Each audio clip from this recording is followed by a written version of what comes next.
Halo semua, perkenalkan nama saya Gracia Tiffany Septiana dan teman saya Jonise.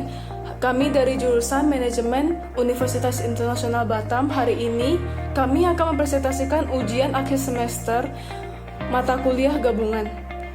Yang pertama, pengaruh COVID-19 terhadap Indonesia. Jadi COVID-19 ini cenderung membawa pengaruh negatif pada pertumbuhan negara Indonesia. Berbagai sektor yang ikut terpengaruh atau yang sangat terpengaruh, yakni sektor pemerintah, keuangan, dan sektor real. Yang pertama, sektor keuangan. Berdasarkan indeks harga gabungan yang tercetak dalam OJK, terjadi penurunan pada bulan Maret 2020, di mana penurunan itu sampai 5,41% dibanding dengan periode 2019 yang lalu. Kalau dalam sektor real itu merupakan sektor yang berpengaruh langsung pada perekonomian Indonesia. Beberapa sektor yang paling terpengaruh merupakan sektor industri pangan, jasa, pariwisata, retail, penerbangan. Sedangkan dalam sisi pemerintah otomatis akan berkurang penerimaan pajaknya karena terhambatnya aktivitas dari manufaktur atau perusahaan di Indonesia. Selain itu, anggaran atau APBN dari negara justru akan mengalami defisit karena digunakan untuk atau dialokasikan pada penanganan COVID-19. Selanjutnya, yaitu kebijakan fiskal dan moneter yang diambil oleh Indonesia. Dari kebijakan fiskal, Indonesia menerbitkan Impres nomor 4 tahun 2020 di mana pemerintah menginstruksikan kepada seluruh menteri, pimpinan, gubernur, bupati, dan wali kota untuk merefocusing kegiatan atau realokasi anggaran dan pengadaan barang jasa untuk menangani COVID-19.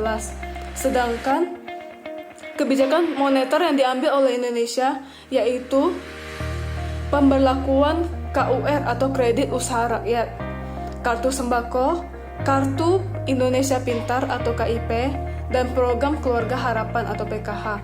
Tujuan dari kegiatan atau program yang dikeluarkan oleh pemerintah yaitu untuk membantu rakyat yang terdampak langsung terhadap COVID-19. Selanjutnya ada kelebihan dan kekurangan dari kebijakan fiskal dan moneter yang dibuat oleh pemerintah. Nah, kita masuk ke kelebihan bagi perlindungan sosial. Yang pertama, pemerintah memaksimalkan program Keluarga Harapan untuk beberapa desa yang terpilih. Yang kedua, pemerintah menambahkan budget kartu sembako untuk masyarakat. Yang ketiga, pemerintah memberi kartu prakerja. Yang keempat, pemerintah memberi keringanan untuk pembayaran listrik. Bagi pelaku usaha, yang pertama, pemerintah memberi pembebasan PPh 21 bagi sektor real. Yang kedua, pemerintah memberi pembebasan PPh 22 untuk 19 sektor yang terpilih. Yang ketiga, daya beli masyarakat dalam platform e-commerce itu meningkat drastis sekitar 30% dalam rentang waktu Januari sampai Maret. Lalu bagi pelaku usaha ekspor, yang pertama, pemerintah memberikan pengurangan PPh pasal 25. Yang kedua, pemerintah menyediakan jasa logistik nasional untuk mempermudah pendistribusian barang ekspor dan bahan baku serta kebutuhan pokok dalam impor. Yang ketiga, pemerintah menyediakan fasilitas pendukung ekspor lainnya. Selanjutnya kita masuk ke kekurangannya. Bagi sektor pemerintah, yang pertama, 38,5% obligasi atau surat utang pemerintah dipegang oleh investor luar. Nah, jika pandemi ini terus berlanjut, bisa saja para investor menjual surat utangnya, dan itu akan membawa krisis ekonomi yang semakin memburuk. Yang kedua, berkurangnya penerimaan pajak. Yang ketiga, nilai tukar rupiah yang semakin menurun. Selanjutnya, bagi pelaku usaha, semua sektor perusahaan terus menurun. Misalnya seperti industri pengolahan, penerimaan jasa, perdagangan, sektor konstruksi, dan utilitas lainnya. Selanjutnya, yaitu kesempatan dan ancaman yang mungkin terjadi dari kebijakan fiskal dan moneter yang diambil oleh pemerintah Indonesia. Yang pertama, kesempatan pada bidang ekspor UMKM. Pada dua bidang ini, mereka akan mendapatkan keringanan dalam pembayaran pajak karena Indonesia sedang memfokuskan beberapa pengusaha dan UMKM kecil agar mereka dapat lebih mendistribusikan atau mengembangkan produk mereka ke luar negeri untuk meningkatkan devisa negara. Selanjutnya yaitu kurir. karena masyarakat Indonesia cenderung di rumah atau bekerja di rumah, maka mereka akan cenderung membeli barang secara online untuk mengurangi kontak langsung dari luar, sehingga kurir otomatis akan meningkat. Yang selanjutnya yaitu jasa internet, dan yang terakhir yaitu KPI selaku media penyebaran atau media penyaluran informasi mengenai COVID-19. Ancaman yang didapat itu kita bagi menjadi dua, yaitu negara dan pengusaha. Bagi negara, otomatis devisa negara akan berkurang karena penerimaan atau keringanan pajak yang diberikan oleh pemerintah.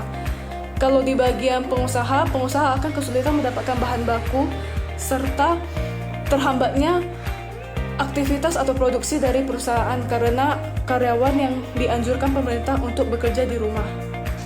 Selanjutnya ada CS list dalam proses ekspor barang. Nah, risiko itu apa sih? Risiko merupakan suatu keadaan yang tidak pasti yang mungkin dapat menimbulkan kerugian dan dapat diukur secara kuantitatif. Nah, risiko itu berhubungan erat dengan ketidakpastian.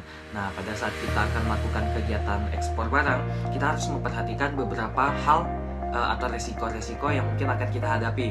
Nah, tujuannya itu untuk mengetahui apakah produk yang akan kita ekspor itu dapat menyesuaikan pasar global, apakah produk kita dapat diterima, dan untuk mengurangi risiko atau potensi kerugian atau gagalnya proses ekspor yang kita lakukan. Terdapat 4 CS risk dalam proses ekspor barang. Pertama, cross cultural risk. Nah, risiko ini berhubungan erat dengan perilaku konsumen, mulai dari sikap, pengetahuan, nilai, norma, dan keyakinan. Jika perbedaan budaya tidak dapat dikelola dengan baik, bisa saja menimbulkan bahaya. Perbedaan budaya bisa saja mempengaruhi kualitas dan kinerja perusahaan, karena perbedaan budaya itu sangat berdampak besar bagi perilaku dan kebiasaan konsumen. Kedua ada country risk. Nah, country risk merupakan risiko dari sebuah negara yang membentuk karakteristik negara tersebut. Nah, risiko ini mencakup kondisi keuangan maupun kondisi politik dari negara tersebut. Country risk umum dikenal sebagai political risk, yaitu suatu pertimbangan yang harus diperhatikan karena dampak dari risiko ini dapat merugikan operasional perusahaan karena adanya perkembangan lingkungan politik, ekonomi, dan budaya yang ada di dalam suatu negara tersebut. Ketiga ada currency financial risk. Nah, risiko ini merupakan risiko yang mungkin terjadi akibat pergerakan nilai tukar saat bank dalam posisi terbuka, bergantung pada inflasi dan deflasi yang ada. Contohnya seperti eksposur mata uang, penilaian aset, terus perpajakan asing, dan inflasi. Dan yang terakhir ada commercial risk. Nah, risiko perusahaan dalam bisnis internasional harus lebih diperhatikan karena adanya perbedaan peraturan lingkungan ekonomi di setiap negara. Contohnya seperti kekuatan ekonomi, budaya, politik, dan kekuatan hukum.